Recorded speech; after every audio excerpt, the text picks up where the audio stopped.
আসসালামু আলাইকুম। আপনাদের আজকে নিয়ে আসলাম আমাদের হাসপাতালে। এখন সকাল ৯টা। আবহাওয়াটা আজকে অনেক সুন্দর, অনেক দিন পর রোদ উঠছে। আমার দুটো ভিজিট আছে, সেই জন্য আসলাম মেয়ের স্কুলে দিয়া। অপেক্ষা করতেছি ভিজিটা করার জন্য। ইউরিন টেস্ট আর হলো ব্লাড দিয়ে তারপর চলে যাব নাস্তা খাইতে। নাস্তা খাইতে চলে আসলাম, কারণ বাসায় যায় কী খাবো। মায়ের ছেলে আসলাম নাস্তা খাওয়ার জন্য। নাস্তা এসে পড়ছে কাপে আর বিরস, ইতালির বিখ্যাত কাপে বিরস।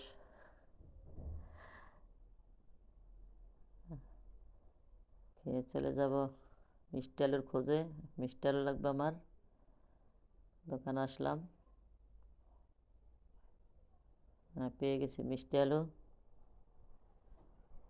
মিষ্টি আলু দিয়ে আজকে করলা দিয়া খাবো, শুটকি দিয়া। কারণ মাশরুম অনেক প্রচুর তরকারি আছে ভিতরে। কারণ আমি এখন কোনো সবজি নিব না, শুধু মিষ্টি আলু নিয়ে চলে যাব, কারণ মেয়ের ছুটি হয়ে যাবে। 11:30 বেজে গেছে। মেয়ের নিয়ে বাসায় এসে তাড়াতাড়ি এক চুলায় ডাল আর এক চুলায় ভাত বসাই দিছিলাম, দেখাই নাই। লাউ দিয়ে ডালটা রান্না করতেছি, মেয়েরে তাড়াতাড়ি ভাত খাই ঘুম পড়াইব, কারণ পেটে তার রোগ বুঝবো না। ডালটা বাগার দিয়ে দিলাম। এখানে তার দেশের মতো কাজের মানুষ নাই যেন রান্না করে রাখবো, বাসায় বাইরে থেকে আইসা খাবো। এখানে বাইরের থেকে আইসা আবার নিজেরই রান্না করতে হয়, তারপর খাইতে হয়। এটা হলো বিদেশ। দেশের মাসে মনে করে আমরা অনেক সুখে আছি, সুখে আছি আলহামদুলিল্লাহ। এই যে শুটকি দিয়ে করলা দিয়ে খাবো, মিষ্টি আলু দিয়ে রান্না করে নিতেছি। আজকে বড় মাছ মাংস রান্না করব না।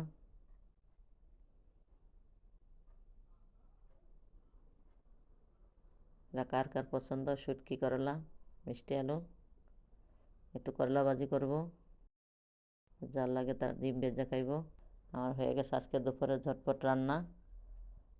লাউ দিয়ে ধনিয়া পাতা দিয়ে দিয়েছিলাম, লাউ দিয়ে ডাল, কালকে হাঁসের মাংস, গুঁড়া মাছ। ওদিকে আছে করলা পাতুরি, এদিকে আছে করলা ভাজি। হয়ে গেছে আজকে আমার রান্না। সাথে থাকার জন্য ধন্যবাদ সবাইকে। আল্লাহ হাফেজ।